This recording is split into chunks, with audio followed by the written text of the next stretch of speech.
Well, good morning folks. Welcome back to GP Outdoors. I'm a few days late on showing you this video. This is actually kind of an overview of the day I spent doing my property maintenance in time for the Canada Day Independence Day weekend. As you can see here, I've been a little remiss in keeping up on my chores. And it's not that I've been lazy, but as you know, I don't live at this property. I come up here every week, sometimes with my family or members of the family, and quite often on my own because, as many of you know, Carol still works. I haven't been remiss or lazy. It's just more that, I kind of have a choice of things to do when I get up each week.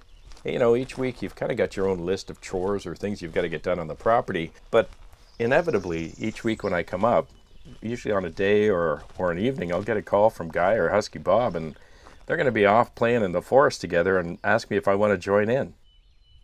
And I kind of look at, do I mow the lawn or do I load up the tractor and head off and have a good day with a couple of friends?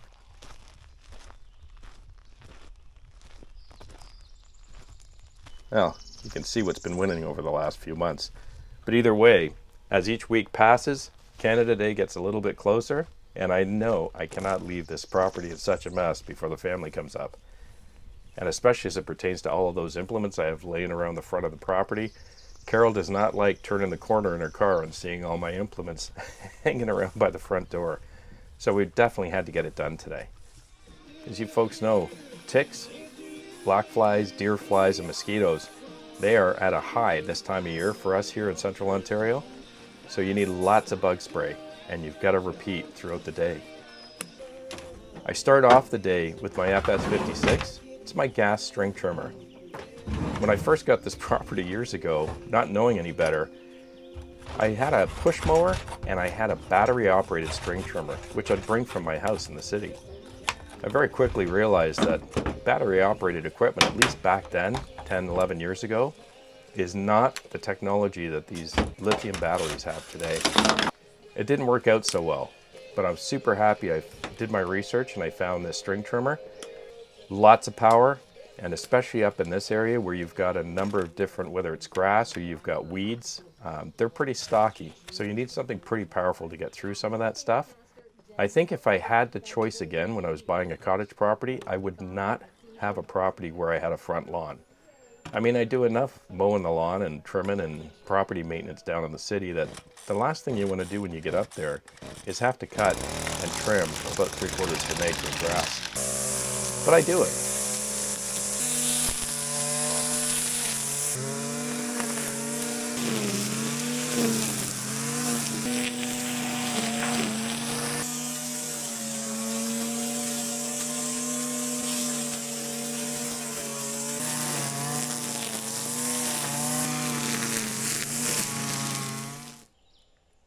And while you're out there in the heat, you got to keep hydrated throughout the day.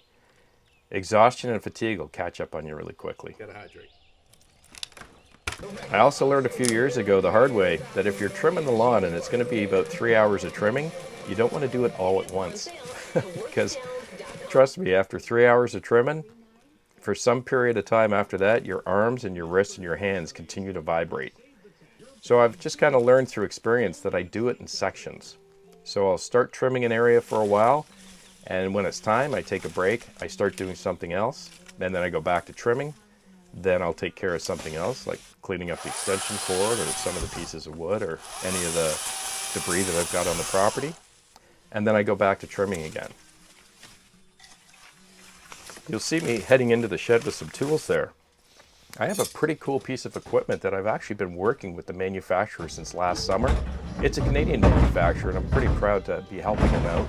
He has a great piece of equipment for the tractor and he's in fact doing some changes to it, and he's been kind enough to work with me on testing out the prototype.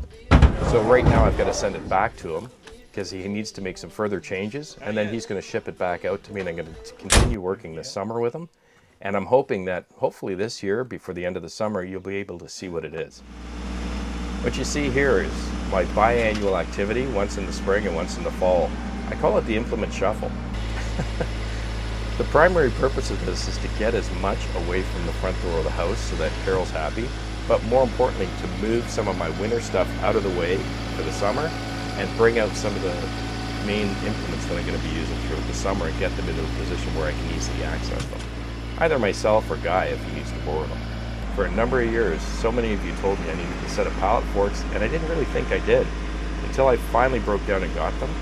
And I'm super thankful I have them, because next to a grapple, pallet forks I think are one of those must-have attachments for your tractor. They're just so versatile and you can use them for so many things.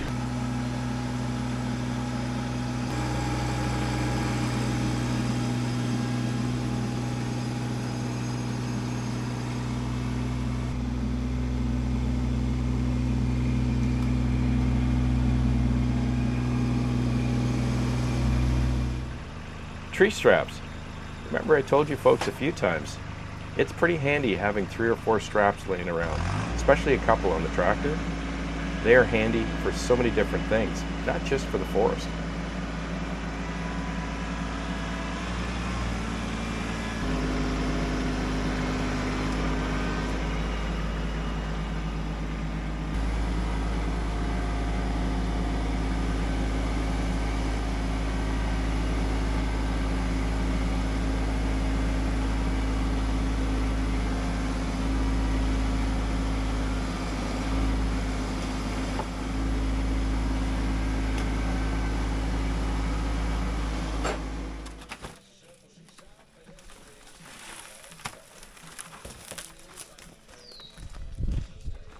Several of you folks have noticed when I'm riding my ATV, I often have my forestry helmet on with the shield down.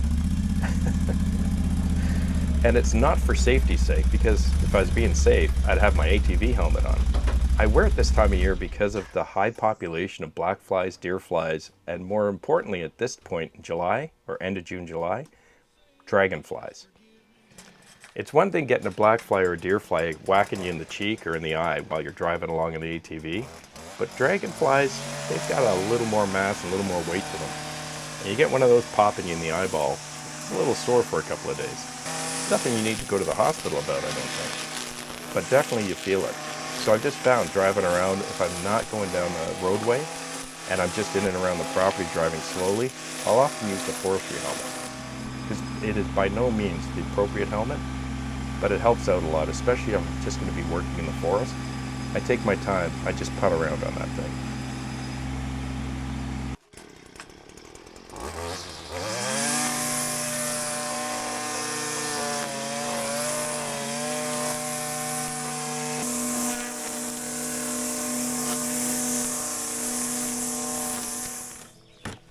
Little update on the Husqvarna Combi can.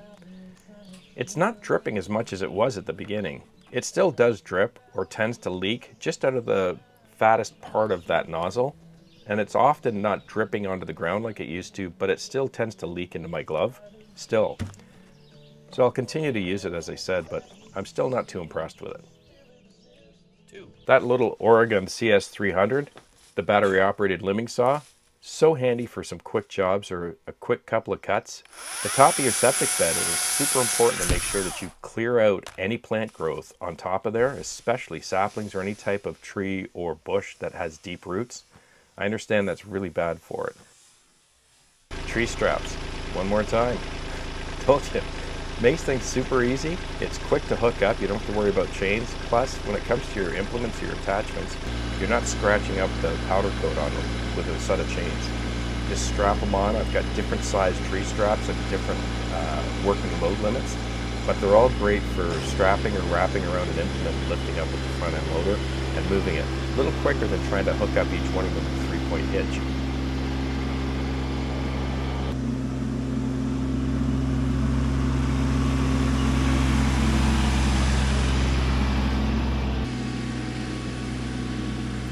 I noticed lately, or at least recently, on a number of different YouTube channels, the topic of whether or not to buy or what type of tractor to buy, more specifically what brand of tractors, large well-known brands versus kind of the newer entrants in the market, has been a bit of a topic, and I'm not sure why. Perhaps for spring sales, or it's just one of those things that are on people's minds. But from my own perspective, I think the more brands or manufacturers you have in a market, in any market, in other words, competition is always a good thing. And generally speaking, if left to operate in the market, benefits consumers. What I have learned, assuming a lot of this is factual, is that a lot of these lesser known brands that have been appearing over the last year and a half are in large part made by the same manufacturer. And that's not a bad thing either. I think from my perspective, it's not a matter of whether it's, brand A or brand B. There's a lot more that goes into spending a large amount of money. There's more to it. It's more customer service, parts availability. That's a huge thing. And when you're looking at where you're buying your tractor from, because I just noticed one of the videos, they've got big box stores down in the States selling tractors. And I'm not sure I would want to buy from a big box store. I'd want to make sure that I had some kind of interaction with a dealership that primarily or wholly does nothing but sell that tractor. Having it as a sideline to another business on the side, I'm not sure that's the type of setup I would want to deal with. More importantly is trying to look online and find reviews or feedback on how quickly or how accessible parts are for that tractor. You folks may remember on the channel, I think it was the summer before last, pretty much on just a ton of my videos as well as other channels, there was a gentleman who was leaving a comment on a specific brand of tractor, and it was one of these newer entrants. And he said he'd been waiting 5 months for a part. 5 months. And they still didn't get the part in. And this is one of those tractor brands that's kind of sold by a big box store, as opposed to an actual tractor dealer specifically. And I kind of think to myself, if I had to go 5 months through the entire summer season without my tractor, all because I couldn't get a part, that'd be probably pretty difficult to swallow.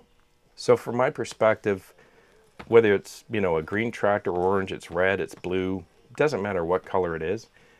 When you look to see what fits yourself or what you need on your own property, I think you need to look beyond just the price.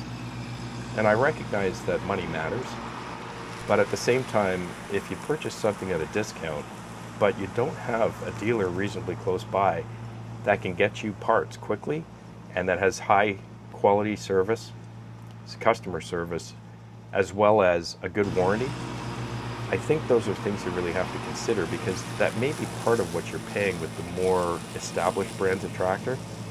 If you look at my Kubota, for example, the folks at Larkin Equipment, where I bought it, have been awesome since 2017 when I bought my first tractor. And with one exception, any part I've ever ordered for this truck, they have always taken 1 day to come into the parts desk. There was only one time, and that was the hydraulic angle kit that I'd purchased previously. That took 2 days to get in. But the service that I found with Kubota through Larkin is when I order a part, if I order it by 1 o'clock today, it is pretty much guaranteed to be sitting on the parts desk by 8:30 tomorrow morning. And that's been consistent. Because they realize that when you spend this kind of money on a piece of equipment for your property, you expect it to operate every day. And if you end up in a position where your tractor's broken down and it's sitting in your field or in your forest for several days or a week or two waiting for a part, that's just not a desirable situation. So I think as you folks that are looking for a new tractor are looking at the different brands that are available, the different types or the different manufacturers, I would offer that although the discount in price may be attractive, I would just offer that you try to make sure you consider all these other aspects of owning that tractor.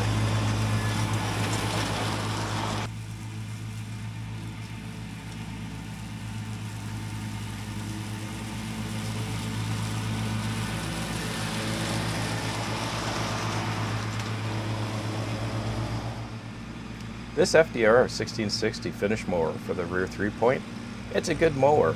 I've had it for a number of years now, and I used to have a small lawn tractor with a belly mower.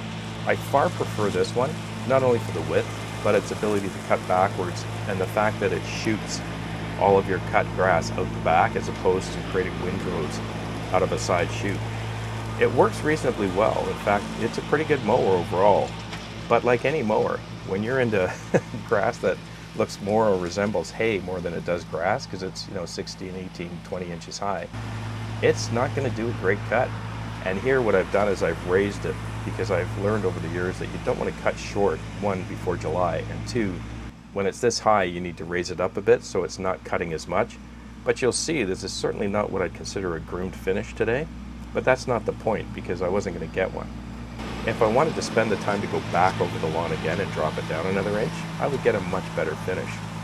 But because I've allowed it to overgrow so much, all I want to do today is just hack it down, get it down to a reasonable length that, you know, my daughters can walk through the grass without having to fight ticks.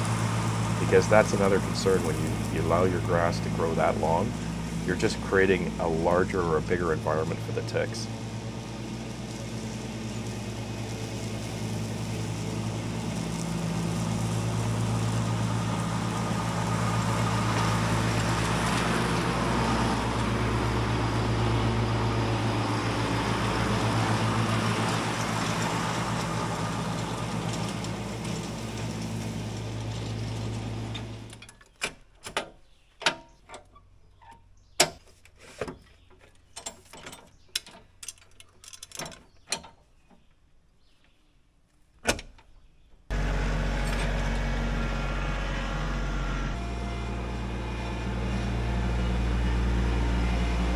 For those of you that might be, concerned about the bees, you'll notice that my back clearing, I no longer cut down all the way anymore. I cut about 20-25 feet back from the parking area, and I leave the rest to grow wild throughout the summer. We've had a lot of notices on radio and on TV asking that if you've got areas of land that you don't have to cut or you're not using, to allow them to grow wild so the wildflowers are there for the bee population. And Husky Bob, Guy, and myself are all doing that. So you may have noticed, or you will notice in videos over the summer, that some of Guy's upper fields he doesn't cut anymore. He only cuts the lower field. And similarly for myself, I want my front lawn down to the lake to be clear for the kids and the family. But in the back there, you'll notice that I leave most of that back clearing now to grow wild.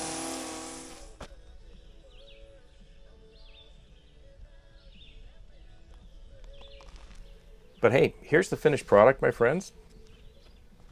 It was a pretty hot day, so I took a lot of breaks, but I got all of the grass cut, everything trimmed up, got the parking lot cleared out, my implement shuffle complete.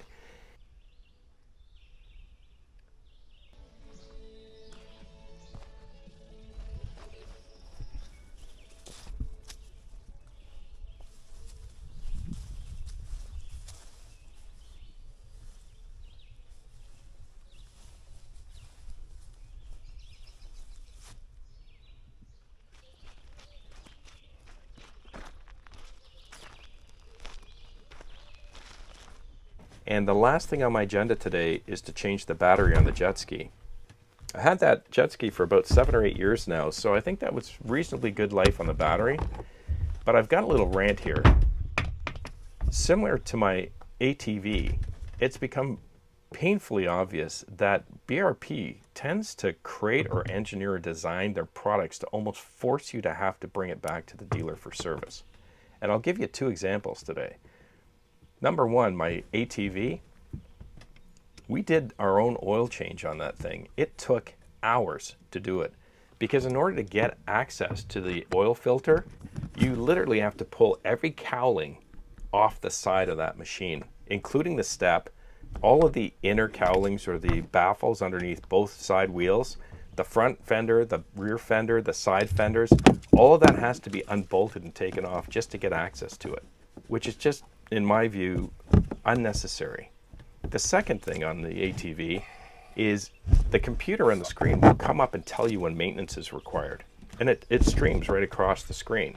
According to my dealer, the only person or the only people that have the ability to change or to clear that screen is the dealer themselves.